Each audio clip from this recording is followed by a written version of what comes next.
nuestro tema anterior y me interesa, con la ayuda del Señor, continuar con lo que yo titulo el cronograma de los acontecimientos del fin del mundo según la Biblia, o si ustedes lo prefieren, según la palabra de Dios. Y este es un tema que hace unos pocos años nomás lo preparé, digamos quizás 2 o 3 años, y fue en el momento en que quizás ustedes habrán escuchado y habrán visto hasta documentales en algunos portales en internet o en la televisión también, para aquellos que se manejan con eso y tienen cable. Y en el año 2012 había una gran euforia con el fin del mundo. No sé si se acuerdan que el 21 de diciembre del año 2012 llegaría el caput, terminaría todo, se acabaría el mundo y se terminaría todo lo que existe, iba a haber un montón de catástrofes y que prácticamente los mayas dieron el fin del mundo. Algo así era lo que estaba rondando en las noticias y en los portales de internet, en las noticias, lo que se hacía. Entonces me puse a pensar mucho y dije, ¿por qué no mirar desde un punto bíblico cómo será el fin? ¿Cómo llegará el fin, si es que podemos decir el fin del mundo? Yo creo que el fin del mundo falta mucho para que llegue. No importa lo que digan los astrólogos, lo que diga Nostradamus, lo que digan otros grandes, digamos, escritores, tanto en piedra como los aztecas, los mayas y otras grandes tribus y civilizaciones que se movieron por nuestro continente y por los otros continentes también. Pero creo que el fin del mundo todavía falta mucho. Pero sí, de que va a haber cosas feas, van a haber cosas muy feas en nuestro mundo.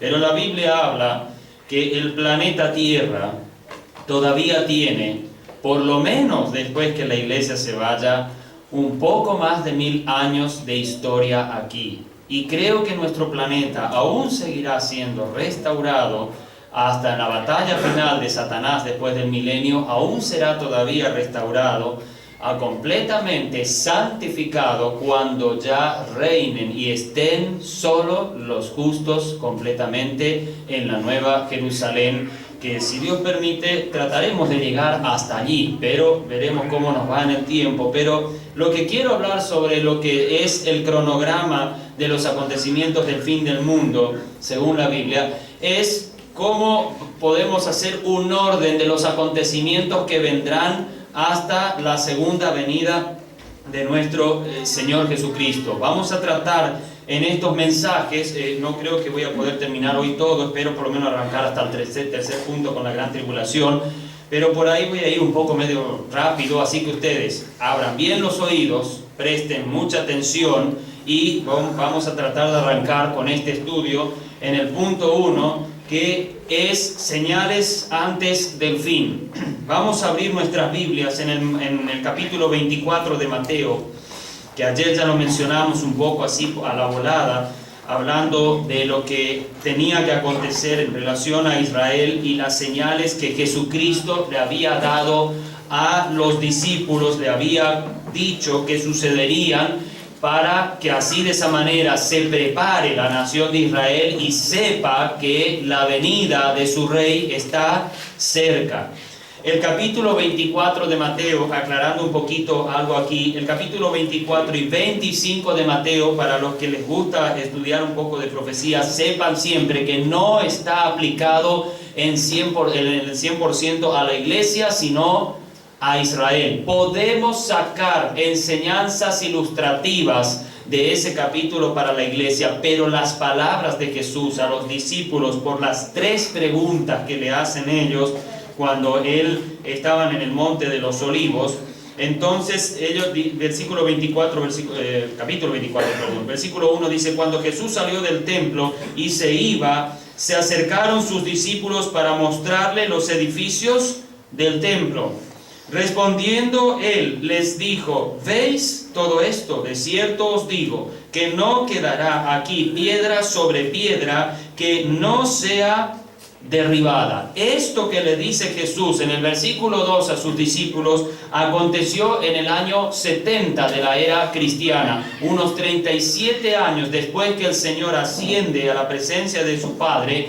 Tito, como decíamos en la primera hora, Tito, el emperador, el general romano enviado de Roma para destruir a Jerusalén por la rebeldía de la nación de Israel hacia el imperio romano, destruyen el templo y no había que destruir el templo. Ustedes saben que si leen la historia del imperio romano, el emperador de turno en ese momento había dicho que el templo no se tenía que destruir, solo se tenía que destruir la ciudad, matar a cuantos israelitas se pudiera, judíos si ustedes lo quieren decir así, matar a todos, pero el templo no, porque los romanos tenían algo parecido a los griegos y a los persas, que era mantener todos los lugares sagrados para que ningún dios se enoje con el imperio. Entonces, como Israel tenía su Dios y ese templo era el lugar de adoración en ese Dios, entonces el templo no se tenía que destruir por orden del emperador.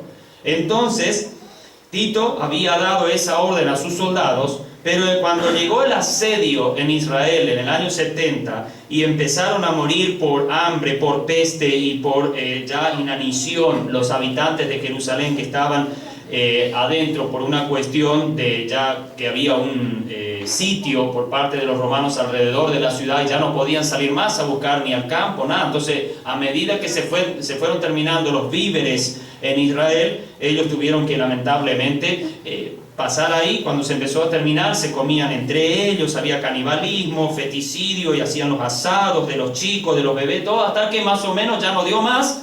Y más o menos en el último momento, unos 400 cadáveres diarios se tiraban por arriba del muro hacia afuera porque no se aguantaba el hedor y iba muriendo la gente y ya no se podía. Era durante 2 años toda este historial. Cuando arranca la batalla, cuando empieza la batalla de los romanos hacia Jerusalén, ellos empezaron a tirar las flechas llamadas que ustedes ven en la Biblia saetas. Las saetas son como flechas que se lanzan, pero con fuego en la punta. Con eso se puede incendiar y con todo lo que sea combustible comienza a prender fuego. ¿Qué hace el ejército romano? Comienzan a la aventura, a lanzar las saetas, a lanzar esas tipo flechas con fuego, y comienza a caer por todos lados de la ciudad, y a la aventura que lanza un soldado, cae en el cortinado del templo de Jerusalén. Y ustedes ya saben lo que pasa cuando una cortina comienza a prender fuego. Prueben poner un encendedor en eso y van a ver qué rápido que se quema. Comenzó a prenderse y habían más de 1000 personas en el templo de Jerusalén y todos murieron calcinados. O sea, el combustible en aceite y grasa humana que empezó a arder hizo que el templo prácticamente explotara. El templo de Jerusalén se resquebrajó completamente, cayó en sí mismo. Y entonces el general Tito, cuando vio que la orden del emperador no se cumplió, estaba la profecía de Jesús y la orden del emperador. ¿Cuál tenía que cumplirse? ¿No destruimos el templo o se destruye el templo como dice Jesús? Jesús dice que no quedaría piedra sobre piedra. Josefo, el historiador judío más renombrado en la época de post-Jesucristo en su ministerio, dice que como los romanos vieron ya que la cosa se complicó todo, para que no haya tanto problema con el emperador, vamos a hacer de cuenta que no se sabía dónde estaban y que los judíos destruyeron el templo y no sabemos dónde era que estaba. Que disparamos la flecha y no sabíamos. ¿Y qué hicieron para que no se vea nada? Hasta araron el piso y la plataforma en donde estaba construido el templo. Ahí termina el segundo templo, se frena toda la adoración de Israel en ese lugar que era el único lugar dispuesto por Dios para la adoración, y entonces de esa manera se cumple capítulo 24, versículo 2 de la profecía de Jesús en este caso. Entonces viene la pregunta de los discípulos, y en esa pregunta que se hace en el versículo 3, Jesús la contesta en el capítulo 24, lo que resta, y en el capítulo 25. En esos 2 capítulos Él le va a contestar todo lo que estas 3 preguntas que dicen: y estando Él sentado en el monte de los olivos, los discípulos se le acercaron aparte diciendo: dinos, ¿cuándo serán estas cosas? ¿Y qué señal habrá de tu venida y del fin del siglo? Ahora, primera clave para entender que esto no es para la iglesia y para Israel, y es para Israel, perdón. La iglesia, ¿qué está esperando en relación a su Salvador, en relación a su Redentor? No está esperando su venida. Hay algo que vamos a aclarar rápido antes de entrar al arrebatamiento de la iglesia, que es nuestro segundo tema del mensaje. La iglesia, el arrebatamiento de la iglesia no es lo mismo que la segunda venida de Cristo. Son 2 cosas totalmente distintas, acontecen en un tiempo totalmente distinto y acontecen en una forma muy, pero muy diferente. No son la misma cosa para nada, el arrebatamiento de la iglesia y la segunda venida. Aquí va algo que es, si ustedes van a estudiar lo que yo les decía en la primera hora sobre un contraste y una comparación sobre Israel y la iglesia.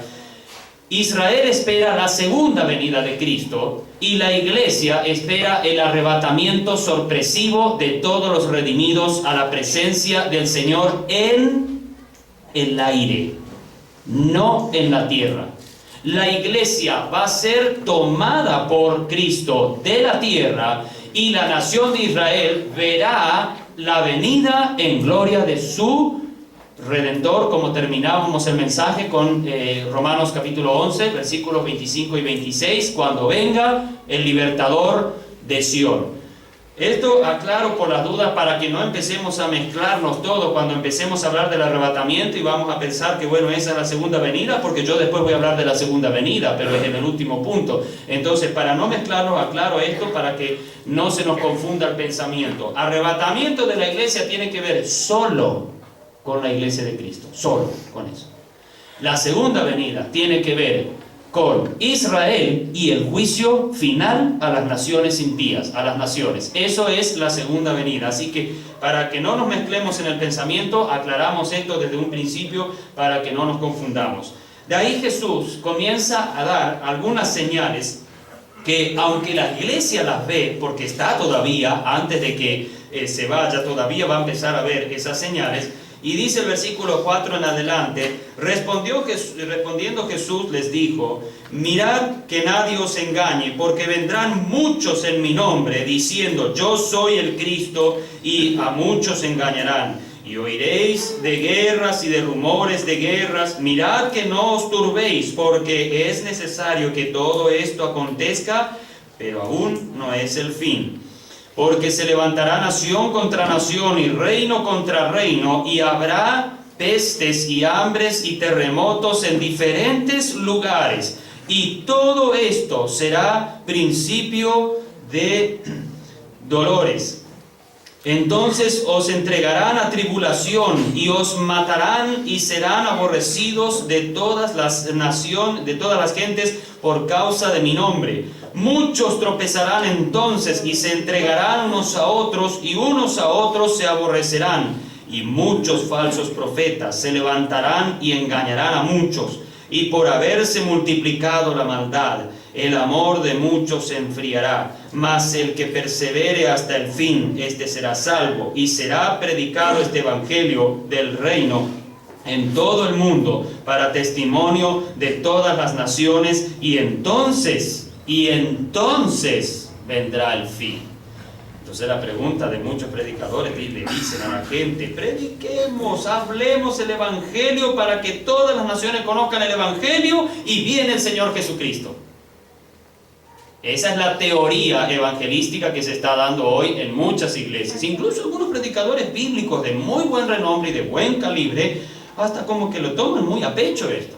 Vamos a ver un poquito de qué se trata el versículo 13 y el versículo 14, porque también el versículo 13 ha traído bastantes cabreadas en la cabeza y mente de algunos cuando dicen: vio hermano, si usted no persevera, chao su salvación.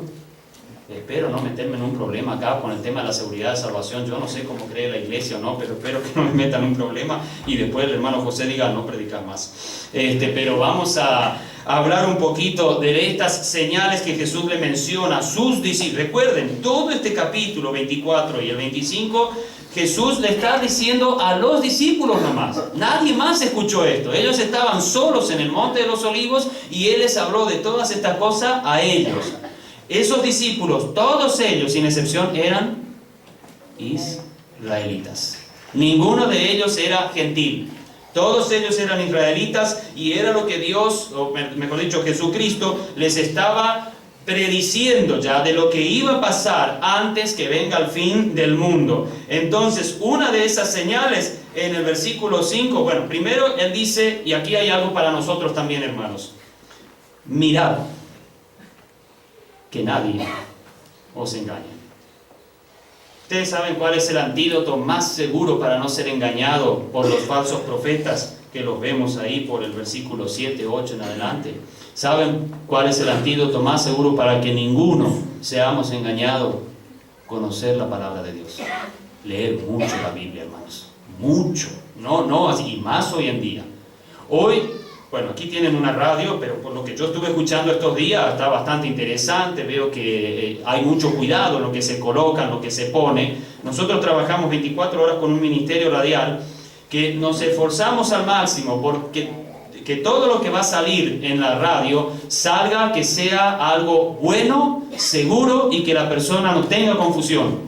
El resultado de ese trabajo de estar seleccionando, de ver a qué programa podemos poner y todo esto colocar, ha traído que la gente que escucha la radio, que seguramente esto pasa aquí también con la que tienen aquí, que cuando usted cuida la sana doctrina en la radio y todos los predicadores que salen al aire en la radio, todos ellos, al decir en una misma forma las cosas, al combinarse, porque todos están centrados en la palabra de Dios, en la Biblia, hace que el resultado sea corazones que se van cambiando, tanto de cristianos confundidos como de los que no son cristianos, pero comienzan a entender el plan de Dios para la salvación de las almas.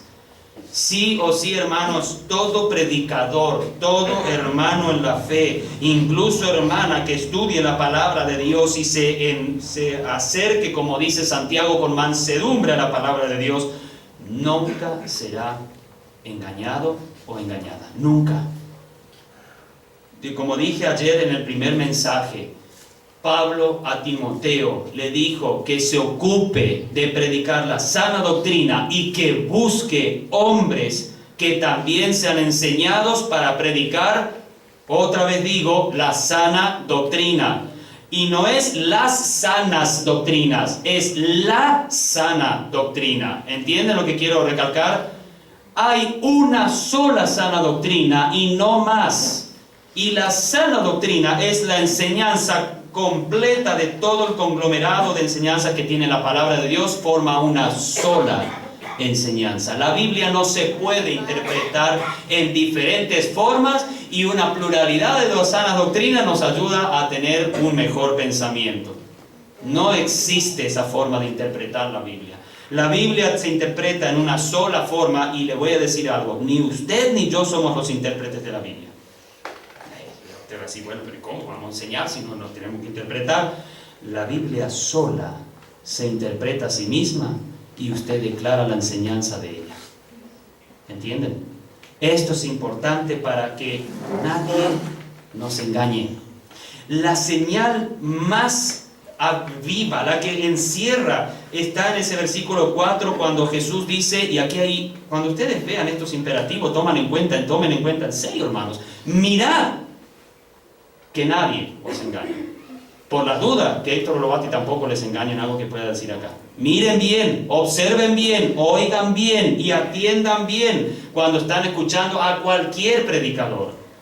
A cualquier predicador siempre estén escuchando y gracias a Dios si el predicador a quien escuchen, cualquiera sea este, esté hablando la sana doctrina. Entonces nos edificamos mutuamente y en conjunto podemos alabar al Señor por la palabra entendida y por lo que nos edificamos juntos en la fe de nuestro Señor Jesucristo. Porque vendrán muchos en mi nombre diciendo: yo soy el Cristo, y a muchos engañarán.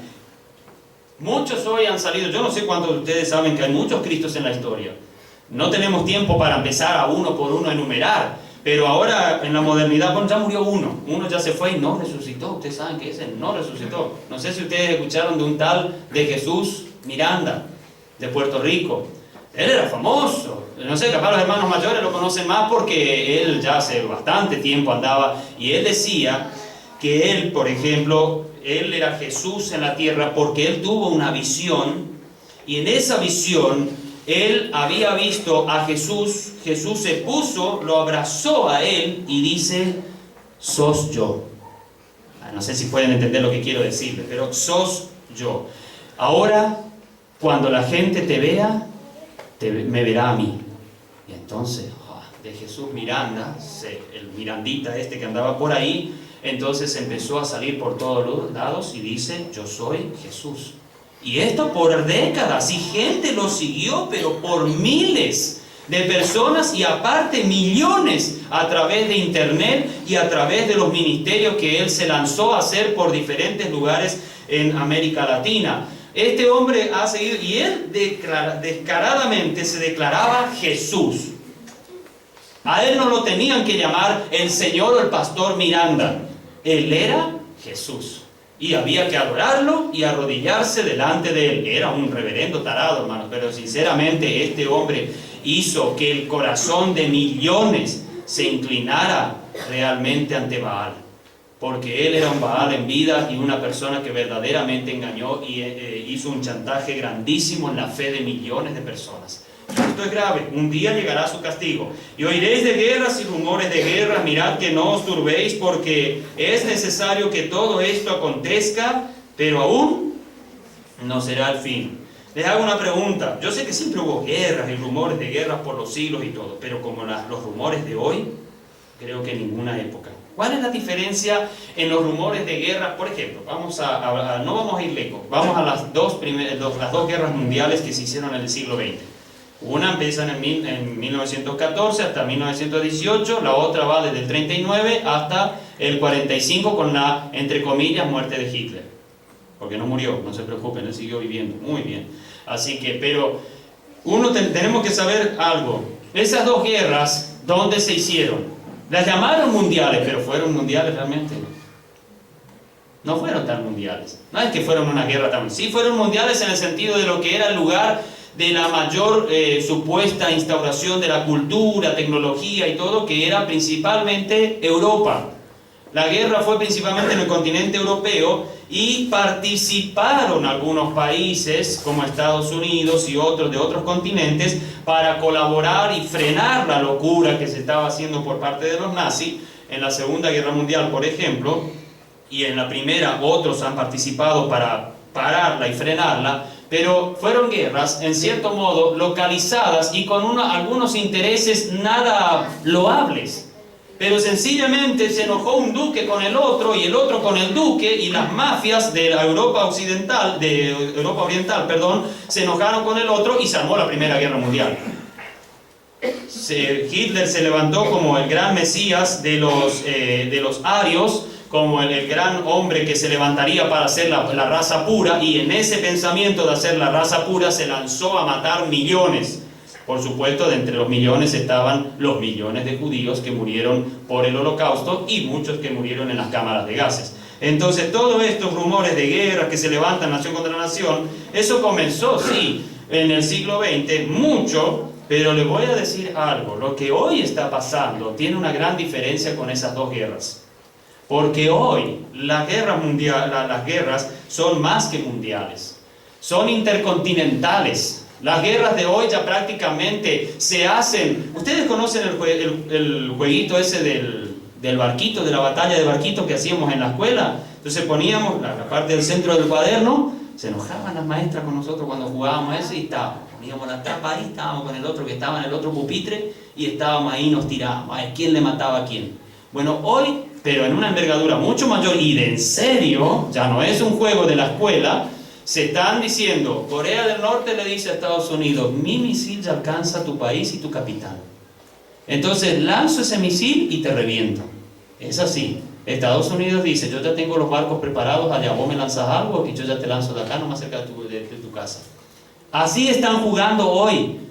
Así se rumorean entre ellos y así están trabajando las diferentes naciones. Se están dando, pero con todo en el tema de armamento. China tiene un ejército de más de 200 millones de personas listas y preparadas para batallar contra Occidente. Rusia tiene prácticamente el militarismo más moderno en la parte bélica que existe en el mundo. Estados Unidos ahora ya estaba alardeando mucho de que tienen un portaaviones ultra moderno con todos los chiches, con todo lo necesario para poder batallar en el mar con cualquier nave naval que se pueda presentar. ¿Hay algún rumor de guerra o no?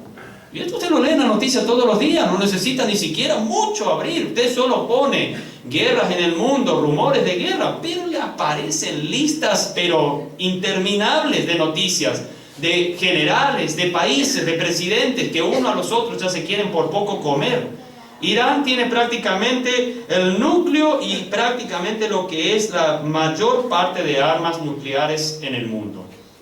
Es un país bastante grande y es una nación que solamente por temor a algunas cosas nomás todavía no operó hacia el occidente. Porque Rusia lo está sujetando, porque está preparando todo para lo que es la guerra de Gog y Magog en Ezequiel capítulo 38 y 39. No vamos a hablar de eso porque no nos da tiempo, pero hermanos, esta guerra que se va a hacer quizás en los principios de la gran tribulación, va a ser una guerra que va a destruir muchísimo el Medio Oriente y va a ser, por así decirlo, el portal de entrada del pacto de paz para el anticristo. Es una guerra muy interesante que la comienza Dios y la termina Él. Ustedes leen ese capítulo, después si quieren léanlo en su casa con detenimiento. Es muy interesante cómo se va a librar esa guerra y cómo van a suceder las cosas. Hermanos, Jesús hizo ver que muchas cosas iban a acontecer en simultáneo en los últimos tiempos. Ya estamos hablando del engaño de los que se creen en Jesús. Estamos hablando de las guerras. Y dice también versículo, seguimos leyendo el versículo 7, porque se levantará nación contra nación y reino contra reino, y habrá pestes y hambres y terremotos en diferentes lugares. ¿Hubo algún terremoto importante en estos días? ¿O en estos años? Desde el año 2011, cuando Japón tuvo el famoso tsunami en marzo, que prácticamente destruyó casi el país entero y hubo un problema bastante grave con las plantas nucleares de Fukushima en ese lugar. Prácticamente Haití al poco tiempo tuvo uno muy fuerte también. Casi murió el país entero, de hecho que son una islita ahí, y Haití prácticamente casi fueron tragados por la tierra por lo que había sucedido. Hace muy poco nomás aquí en Chile y toda la zona de cordillerana de nuestra parte sur de nuestro continente ha tenido varios terremotos bastante importantes.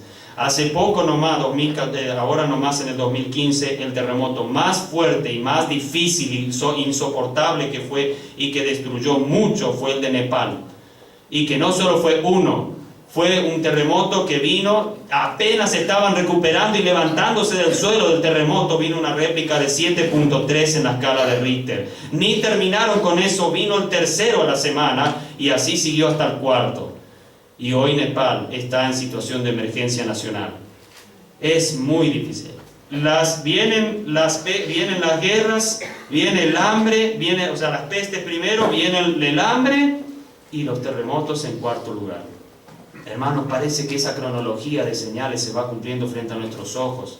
Israel lo ve. Estas eran señales para Israel, pero la iglesia debe saber que esas señales que Jesús habló para Israel son señales que nos hacen ver que en cualquier momento, muy sorpresivamente, que muchos cristianos por no saber esto no se dan cuenta, irán y terminará toda oportunidad de trabajo y toda oportunidad de hacer algo para el Señor. ¿Saben cuál es la desventaja, por así decirlo, que tiene la iglesia? Que no sabe el momento en que Dios llamará a su presencia a su amada. O sea, que Jesús llamará a su amada a su presencia. ¿Cuándo será que el Padre le dirá? Es ahora. Y Jesús llama a su iglesia. Nadie sabe el momento. Nadie. Nadie conoce. Nosotros podemos estar acá y de golpe, sin darnos cuenta, el arrebatamiento puede venir, y nosotros de estar aquí sentados sobre sillas plásticas, sobre un piso de mosaico, vamos a estar en las nubes. Gloria a Dios por eso. Pero si usted pensaba trabajar y hacer algo para el Señor, apúrese, porque está demasiado cerca ese momento. Ya empieza a trabajar y hacer algo, porque no hay mucho tiempo. Deje de gastar en demasiadas cosas para acá, para el mundo, para sus planes que tenga para allá. Los jóvenes, cuidado, no piensen que van allá a terminar sus estudios universitarios, van a ser empresarios y todo. Creo que no sé si les va a alcanzar el tiempo. Ya no sé si les alcanza el tiempo. Tampoco quiero poner fechas o demasiada estimación tan rápido. Pero Pablo, como vamos a ver, ya creía que en su tiempo iba a venir. Y estamos hablando de casi 2000 años de historia del cristianismo que ha cruzado. ¿Cuánto nos falta a nosotros entonces? Pablo sí tenía mucho para hacer. Podía haber vivido 200, 300 años y todavía podía seguir trabajando si Dios le hubiera dado vida. Pero nosotros no sé si tenemos tanto. No creo que tenemos mucho. Pero bueno, que el Señor nos ayude a trabajar con toda honra a su nombre. Y esto será principio de dolores. Entonces os entregarán a tribulaciones y os matarán y seréis aborrecidos de todas las naciones o gentes por causa de mi nombre. ¿Quiénes son los aborrecidos por el nombre de Jesús, aunque no lo dicen? ¿Quiénes son los que fueron aborrecidos por todas las naciones como pueblo? ¿Y quiénes han sido abofeteados y hasta hoy no ven la hora de quitar ese país del mapa? ¿La iglesia? ¿La iglesia? No es la iglesia, hermanos. Sí, fue perseguido el cristianismo, no cabe duda. En el principio de la historia del cristianismo fue muy perseguido. Terriblemente torturados fueron nuestros hermanos. Hoy nomás en el mundo, por Estado Islámico, por Daesh y por otras organizaciones terroristas que han surgido ahora en nuestros días nomás, están siendo sacrificados, maltratados y torturados hermanos nuestros en la fe. Y a nosotros nos gusta vivir tranquilos. Bueno, allá ellos y nosotros acá. Hermanos, hay que orar por esa gente. Hay que clamar a Dios para que el testimonio en sangre, como dice el autor de los Hebreos, aún no habéis hasta la sangre padecido por el nombre de Jesús. Ellos están ya padeciendo en la sangre por el nombre de Jesús. Pero oremos para que ese testimonio que nuestros hermanos hoy y ahora están dando y muriendo por la causa de Cristo, no vaya sin fruto al Señor. Que no caiga esa sangre inocente sin fruto de almas para el Señor de esos mismos perseguidores. Un perseguidor acérrimo que tuvo el cristianismo en sus comienzos fue el apóstol Pablo. ¿Y qué hizo el Señor a través del apóstol Pablo? Gracias a él, hoy los gentiles entendemos la doctrina de la Biblia.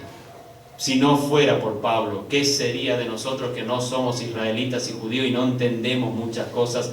Que Pablo nos abrió mucho el entendimiento en sus cartas para ayudarnos. Hermanos, ese pueblo que hoy está siendo cada vez más perseguido, cada vez más acosado política, social y culturalmente y religiosamente también está siendo acosado, ese pueblo en los últimos días sufriría como nunca antes. Muchos tropezarán entonces y se entregarán unos a otros y unos a otros se aborrecerán, y muchos falsos profetas se levantarán y engañarán a muchos, y por haberse multiplicado la maldad, el amor de muchos se enfriará. Hermanos, ayer un hermano que dirigía aquí la reunión decía al final que tenemos que orar, y decíamos también al principio, hoy tenemos que orar por la paz de Israel. ¿Usted sabe cuál es el pecado mortal y grave que están haciendo los falsos profetas, tanto judíos como evangélicos cristianos, así llamados también? Están guiando a que la iglesia olvide sus raíces. Está guiando al cristianismo que se olvide de dónde han salido. Romanos capítulo 11 dice el apóstol Pablo que no te jactes sobre las ramas naturales, porque no sustentas tú a la planta, sino ella a ti. Guarda, hermanos, con empezar a hacer profecías y doctrina falsa en relación a Israel y decir que la iglesia es el único pueblo de Dios y tenemos que levantarnos. Esos son los falsos profetas. Muchos de ellos muy renombrados, muy alabados por los cristianos evangélicos, pero todos han seguido la doctrina de San Agustín de Hipona, del libro La Ciudad de Dios. Que Israel no es más el pueblo de Dios, y que también la iglesia ahora tiene todas las bendiciones de Dios, como hablábamos ayer, esto también tiene todas las bendiciones de Dios, y hoy Israel no es más. Y la teología reformada lamentablemente ha pero hundido a la iglesia en ese concepto, y es grave pecado, hermanos. Eso es una falsa profecía, es ser falso profeta, falso predicador, y engañaron a muchos. Lamentablemente engañaron a muchos. Y por haberse multiplicado la maldad, el amor de muchos se enfriará hacia la nación, mas el que persevere hasta el fin, hablando a los judíos, este será salvo. Si usted dice que este capítulo está dirigido, no voy a leer todo el capítulo, pero si usted cree que este capítulo está dirigido a la iglesia, entonces usted se va a encontrar un grave problema teológico grave en relación a la soteriología bíblica, a lo que es la doctrina de la salvación bíblica. Porque si nosotros, yo no sé cuántos de ustedes, no me contesten por favor, pero hago una pregunta y ustedes en el pensamiento contéstense a sí mismo o al Señor. No sé cuántos de ustedes creen en la seguridad de la salvación. Yo por lo menos sí. Yo no creo en un Salvador que me salva hoy y mañana me saca. No creo que la vida eterna que me dijo Él que yo tendría si creo en Él como mi Salvador deje de ser eterna. Juan capítulo 3, versículo 16, todos conocen de memoria, seguro, ¿no es cierto? Y dice, porque de tal manera amó Dios al mundo, que ha dado a su Hijo unigénito, a su unigénito Hijo, para que todo aquel que en Él cree, no, y esa palabrita de 2 letras a veces no le dan la importancia necesaria, no se pierda, más conjunción, más tenga vida eterna. ¿Quién mintió? ¿Arminio o Jesús? Porque fue muy promovida por este llamado, respetado teólogo de los años 1500 y tanto, Arminio, que lanzó la doctrina de la pérdida de la salvación con todo. Y fueron muchos los que cayeron lamentablemente en eso.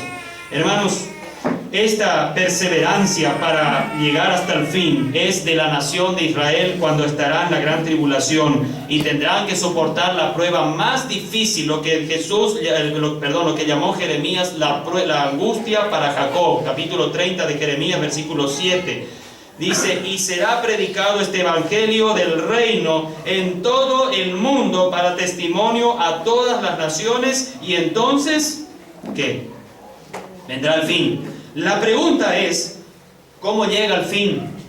¿Cómo es que verdaderamente va a llegar al fin y cuándo es el fin? ¿Quién va a predicar el evangelio completamente? ¿La iglesia es la que va a terminar con la predicación del evangelio? No, hermanos. La iglesia, una vez que se va, terminó, pero la Biblia sigue diciéndonos en Apocalipsis que se sigue predicando el evangelio, porque muchos creen que los de la gran tribulación, todos, chao, al infierno. No te salvaste antes que la iglesia se vino al arrebatamiento, no te salvaste, no tenés más solución. Chao, tarde piaste, diría el dicho a veces que se usa popularmente. Pero hermanos, les voy a decir algo, en la gran tribulación van a estar los mejores predicadores del evangelio. Hay 144.000 judíos israelitas sellados, preparados y escogidos desde antes de la fundación del mundo, que no se contaminaron con nada del mundo. Van a ser los predicadores a los israelitas en las naciones y los que están en Israel. Van a estar los 2 testigos, capítulo 11 de Apocalipsis, quienes van a hablar directamente al liderazgo de la nación de Israel para que se den cuenta que llegó el momento de la devastación en Jerusalén, y estarán, capítulo 14, 2 ángeles que anunciarán, uno el evangelio eterno y el otro la destrucción de las naciones impías. Hay mucho todavía para predicar el evangelio después que la iglesia se vaya. Primera Pedro capítulo 1. Vayamos un ratito ahí, versículos 10 al 12. Esto para que ustedes vean cuánto están esperando ya los ángeles hacer algo por la obra del Señor también en el mundo, pero Dios no quiere. Porque el único predicador de la iglesia, del evangelio en el mundo hoy es la iglesia de Cristo. Ellos son a los que Jesús dijo serán la sal de la tierra y la luz del mundo, que tienen que resplandecer como luminar, dice Pablo en su versión, en una generación perversa y oscura. La iglesia hoy es el ente de Dios usado, el grupo de personas que tiene que predicar el evangelio. Pero vamos un ratito a 1 Pedro, no pierdan por favor Mateo 24. Los profetas que profetizaron de la gracia destinada a vosotros, inquirieron y diligentemente indagaron acerca de esta salvación, escudriñando qué persona y qué tiempo indicaba el Espíritu de Cristo que estaba en ellos, el cual anunciaba de antemano los sufrimientos de Cristo y la gloria que vendrían tras ellos. A estos se les reveló que no para sí mismos, sino para nosotros, hablando de la iglesia, administraban las cosas que ahora os son anunciadas, por las cuales por los que os han predicado el Evangelio por el Espíritu Santo, enviado del cielo, cosas en las cuales anhelan mirar los ángeles.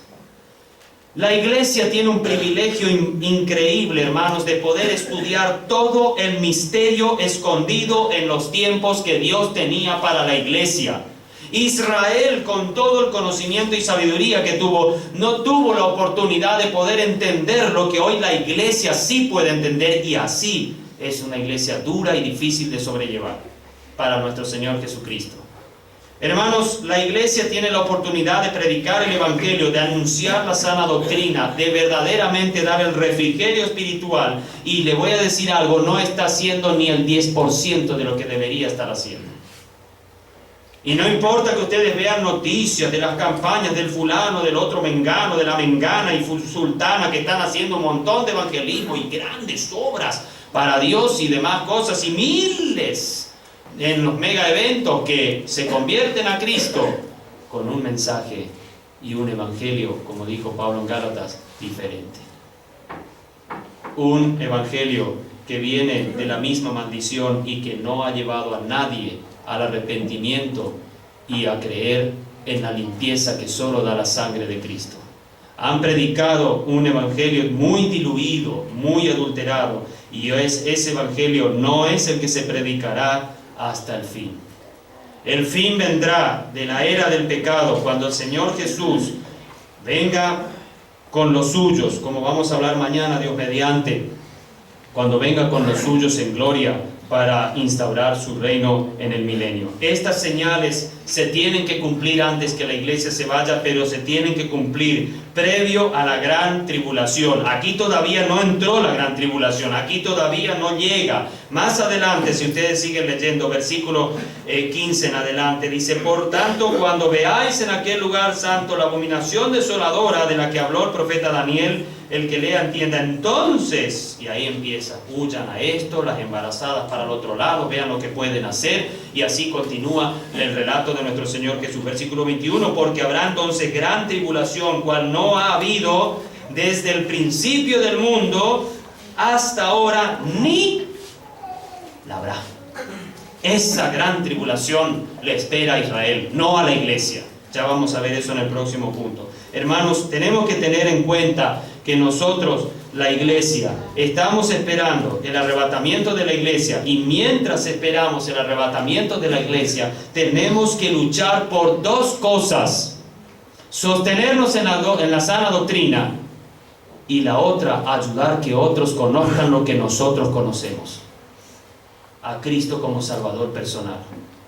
Hermanos, a veces somos muy ermitaños como cristianos, y nos cuesta ver, como hablábamos ayer, a los hombres como son, pecadores y sin Cristo, y los miramos como árboles. ¿Se acuerdan? Marcos capítulo 8, versículos 22 en adelante.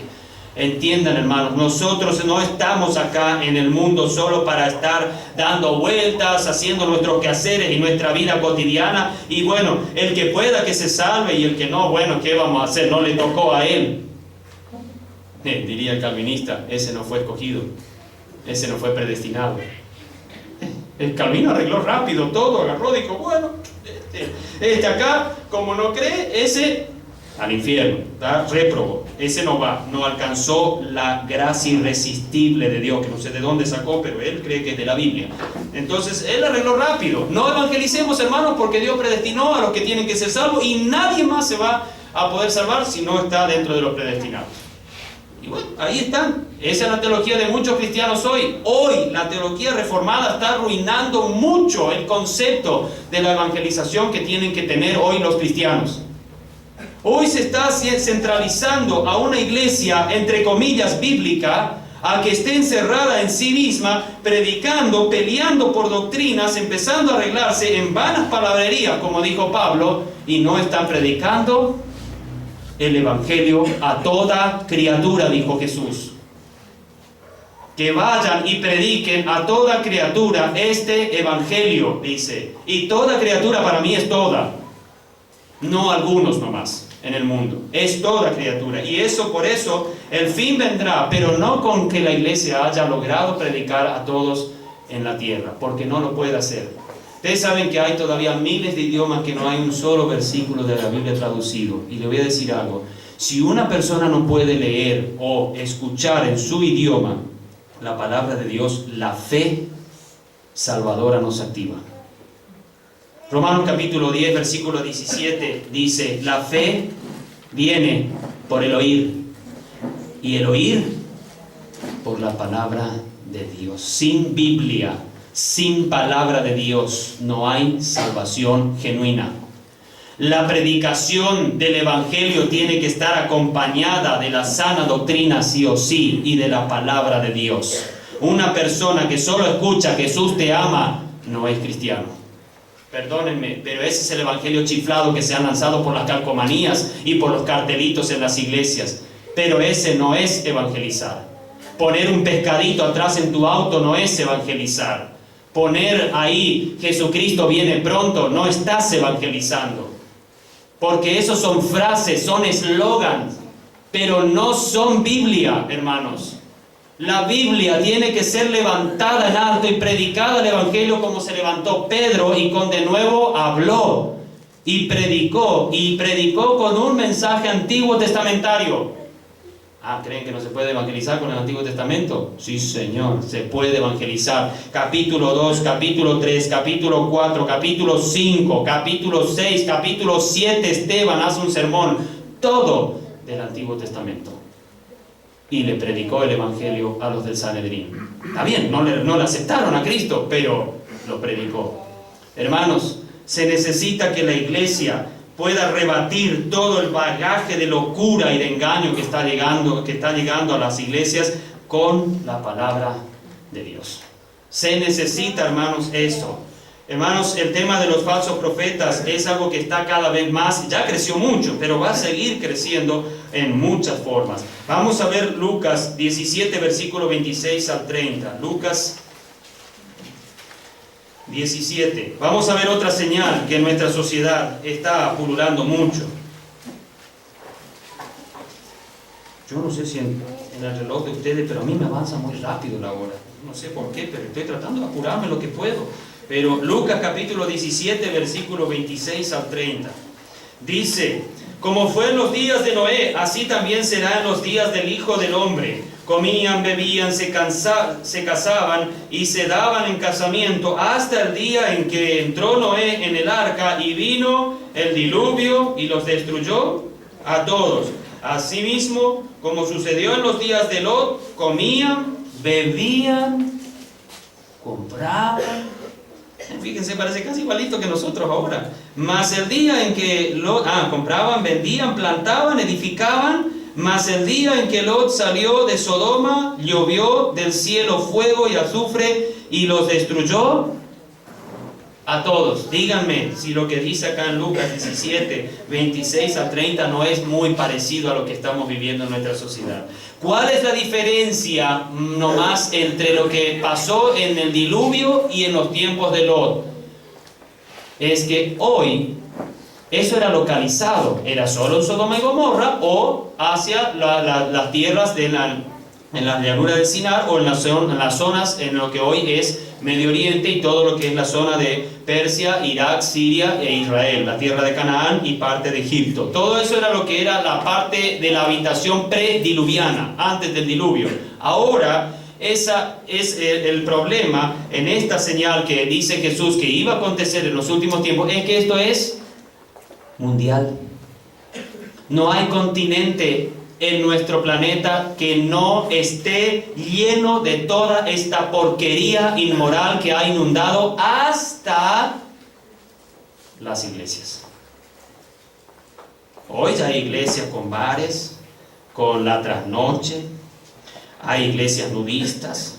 En Brasil nomás ustedes ya tienen en Estados Unidos hay como 5 iglesias reconocidas, ya instauradas, nudistas. ¿Saben lo que son nudistas? Todos andan en traje de Adán y Eva. Esos son los nudistas. Esas son las iglesias que hoy, la Baptist Church Nudist Church. Buena iglesia, ¿no? Esa es una de las primeras que nació en la zona de Nueva York. Es una iglesia donde no se permite andar vestido. ¿Entendido? Así que si se llegan a ir a Nueva York y van por ahí a escuchar alguna predicación en una iglesia de esa, lamento, hermanos, pero que no haga frío. Pero lamentablemente esa locura es lo que hoy se está predicando, enseñando. Está la iglesia de los homosexuales, porque hoy por sobre todo los luteranos, los metodistas, los anglicanos han dicho que todos somos cristianos, todos estamos bien y así están. Te voy a meter en problema con esto ahora, hermano, porque ya dije algo que no debo decir supuestamente porque estoy discriminando. Pero entiendo que esto va a salir por radio, está saliendo. Así que, hermanos, tengamos algo en cuenta. La inmoralidad y la locura por el consumismo hoy en el mundo es tan grave. ¿Qué es el problema para todos los políticos hoy en el mundo? Díganme a ver si se dan cuenta cuál es el peor problema con los políticos hoy en el mundo. De todos los países. Ahora nomás en estos días, la Unión Europea se estaba desarmando casi por lo que estaba pasando con un solo país de la Unión Europea.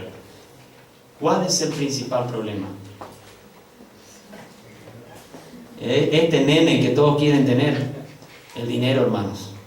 La economía mundial, la estructura económica se está desbalanceando, está temblando y se está moviendo como un terremoto que viene de abajo y se están cayendo las estanterías. Todos los políticos en el mundo tienen un problema: cómo estabilizar el mercado económico mundial. Ya no es un problema de Argentina, un problema de Brasil, un problema de Paraguay, de Estados Unidos, de España, de Grecia o de cualquier otro país del mundo. Es un problema que le está afectando al mundo entero y compraban y hacían, pero con todo eso la gente no se despierta y no se da cuenta, y muchos cristianos incluso se están afanando por el dinero a cuanto se pueda porque quieren vivir tranquilos y cómodos y saber que en el futuro puedan tener algo bueno. Y uno se pregunta, bueno, pero no hay que ser precavido, hermano, diría capaz alguno. Por supuesto, estamos todos de acuerdo. Pero una cosa es ser precavido y otra cosa es ser afanado. Por nada estéis afanosos. Vuestro Padre que está en los cielos sabe de vuestras necesidades. Eso dijo Jesús, no dice el pastor Héctor. Eso dijo Jesús. Cristianos, hermanos amados, ¿en quién esperamos para nuestro pan de cada día? ¿En quién esperamos para nuestro refugio? Los pájaros, las flores, no hacen un solo trabajo. Y dice la Biblia, dijo Jesús, que Dios las alimenta. ¿No valéis más vosotros que 2 pajarillos y un cuarto? Dijo Jesús. Y a veces nos dormimos en los laureles, que yo me tengo que inculcar al sistema. Yo tengo que estar ampliado. Somos cristianos que debemos influir en las grandes áreas de la política, de la economía y de todo. Y ahí se ensalzan y están y van a la iglesia. Hermano, usted tiene que hacer esto porque usted tiene que saber que el mundo es así ahora. Ahora las cosas son así. Y el cristiano está todo asustado. Y empiezo a orar: Señor, dame plata, Señor, ayúdame a acomodarme, Señor, ayúdame a hacer esto y aquello, porque se me está desbarajustando y no me puedo acomodar al modelo del mundo. Y no se da cuenta que se está desacomodando del modelo divino y del modelo de Dios. Hermanos, Dios a nosotros nunca nos invitó a afanarnos y a turbarnos por lo que esté aconteciendo en el mundo, en las señales que estamos viendo, sino que Dios ha dicho que en el mundo tendréis aflicción, dijo Jesús, pero confiad, yo he vencido al mundo. No es que va a vencer, ya venció. Mayor es el que está en vosotros que el que está en el mundo, hermanos. Entonces, ¿qué hacemos muchas veces cuando empezamos a desconfiar del propio Dios? Porque a veces las cosas no nos salen. A veces hay que doblar rodilla y preguntarle al Señor por qué.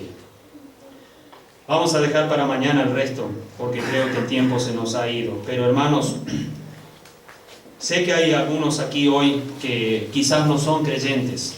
No conozco a todos, a nadie casi conozco. Sé que algunos son hermanos, pero a otros no.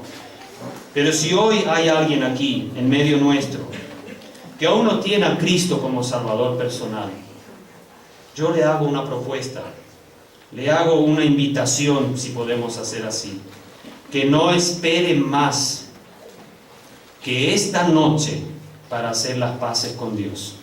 Sé que lo que estuvimos hablando a veces no todo se entiende fácilmente, pero el mundo no está yendo a lo mejor. El mundo no está yendo a lo más maravilloso. Y la única salvación de lo que vendrá y de lo que va a venir con seguridad, quien quiera creer o no quiera creer, va a venir algo feo. Que lo que está pasando ahora con la desdicha social, con la injusticia, con las falsas promesas que se están haciendo a la población del mundo, que todo va a mejorar y que no va a mejorar. Pero hay una solución para quien quiera librarse de lo peor que vendrá después de que la iglesia se vaya. Y se llama Jesús. Jesucristo, aunque habló todas estas cosas que estamos diciendo, Él enseñó sobre estas cosas. Su misión principal al venir, la primera vez que vino a la tierra, fue morir y ser el Cordero de Dios que quita el pecado del mundo. Hay una condición para recibir a Cristo como Salvador personal. Siempre decimos que la salvación es por gracia, no por obras, para que nadie se gloríe. Pero hay una obrita que todo pecador tiene que hacer, y se llama arrepentimiento y reconocer que es pecador. No es una obra de caridad lo que tiene que hacer, no es una obra de hacer algo para que Dios lo acepte mejor. Lo que tiene que hacer es reconocer que es pecador, porque no hay justo ni aún uno, y no hay quien haga lo bueno. No hay uno solo en el mundo que sea bueno al nivel de Dios. Pero Cristo, a pesar de eso, dice: mas Dios muestra su amor para con nosotros en que, siendo pecadores, Cristo murió por nosotros. Si hay alguien hoy aquí que no tiene a Cristo como Salvador personal, yo le invito encarecidamente, no me escuche tanto a mí, pero tenga en cuenta lo que dice la palabra de Dios. El que cree en el Hijo tiene la vida eterna, pero el que rehúsa creer en el unigénito Hijo de Dios, la ira de Dios está, no es que estará, está sobre él. Y quiero terminar esta parte con Juan, capítulo 3. Y le voy a decir a la persona que hoy está en medio nuestro, que quizás no tiene a Cristo todavía, no ha entendido bien lo que es la salvación, le voy a decir algo que Jesús dijo. Porque no envió, versículo 17 en adelante, porque no envió Dios a su Hijo al mundo para condenar al mundo, sino para que el mundo sea salvo por él. El que en él cree no es condenado, pero el que no cree ya ha sido condenado porque no ha creído en el nombre del unigénito Hijo de Dios. Y esta es la condenación, no que Cristo condena, sino que la luz vino al mundo. Jesús dijo, yo soy la luz del mundo. Y los hombres amaron más las tinieblas que la luz, porque sus obras eran malas. ¿Qué es lo que condena a la persona al infierno? Jamás Jesucristo y Dios, sino el haber rechazado al unigénito Hijo de Dios. Jesús dice, yo he venido para salvar al mundo. Yo he venido para servir y dar mi vida en rescate por muchos, dice. Porque todo aquel que hace lo malo aborrece la luz y no viene a la luz para que sus obras no sean reprendidas. Mas el que practica la verdad viene a la luz para que sea manifiesto que sus obras son hechas en Dios. ¿Dónde comienza la práctica de la vida en luz? Cuando el pecador, pecadora, recibe a Cristo como Salvador personal. Primero reconoce que Él no puede solucionar por sí mismo su espiritualidad manchada y llena de pecado. Llega la contrición de pecado, reconocimiento sincero y franco ante Dios, y viene el arrepentimiento de saber que andaba mal, pero tiene la oportunidad ahora de arreglar en Cristo Jesús ese problema. Hace un rato se cantaba, justificados pues por la fe tenemos paz para con Dios. Para quien está hoy en esta noche hoy y no tiene la salvación en Cristo, le voy a decir algo. Cristo no quiere condenar. Cristo no quiere que ninguna persona perezca. Al contrario, quiere darle perdón, paz y que su amor habite en su corazón. Nuestro Padre, gracias una vez más por tu palabra. Gracias porque podemos enseñarla con libertad. Y gracias, Señor, por quienes hoy se han acercado y vinieron a este lugar. Pero oramos en esta oportunidad ante todo, Padre Santo, por aquellos que hoy están en medio nuestro y quizás no saben mucho de ti y no te conocen. Te rogamos, Padre, que tú ilumines su entendimiento y hables a su corazón para que verdaderamente ellos puedan conocer a Cristo y que en esta noche, si fuera posible, Padre, su sueño no le venga y ellos no puedan descansar y que el insomnio sea abundante, Padre Santo, ante ellos hasta que tomen una clara decisión ante ti para ser librados de lo que será el derramamiento de tu ira por la impiedad de este mundo. Padre nuestro, verdaderamente rogamos por las almas que no conocen a Cristo, quizás alguno que está oyendo la radio, Padre eterno, y escucha estas palabras y capaz está considerando en su corazón y quizás, Padre Santo, está pensando en todo lo que estuvimos hablando. Habla a su corazón a través de tu Espíritu para que su fe sea avivada por lo que pudo escuchar de tu palabra.